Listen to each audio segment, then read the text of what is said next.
Assalomu alaykum. Apa, bir minut vaqtingizni olamiz. Fantaziya Mebel tomonidan savollarimiz bor.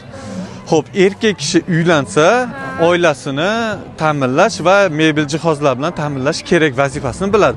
Ayol kishi turmushga chiqqandan keyin vazifasi nima kiradi? Ayol kishining vazifasi salomjon sarishta o'tirish kerak. Aha, va bolalar tarbiyasi. Bolalar tarbiyasi, ish qilish, nima qilish. To'g'ri. Xo'p, Fantaziya Mebelga obuna bo'lganmisiz? Hozir obuna bo'lsam berasizlar? Obuna bo'lmaganmisiz? Endi Obuna bo'lsangiz 30-kuni katta-katta sovg'alar ham o'ynalyapti. 3 ta katta mebellar. Obuna bo'lib qo'yib, 5 ta do'stingiz. O'zingiz qilib beraverasizmi? Albatta, hozir 5 ta do'stingizni belgilab, yutib olishingiz mumkin. 5 ta do'stingizni belgilash kerak. Xo'p, yozing Fantaziya Mebel deb. Mana Fantaziya Mebel. Mana shunga obuna bo'ling. Obuna bo'ldi opamiz.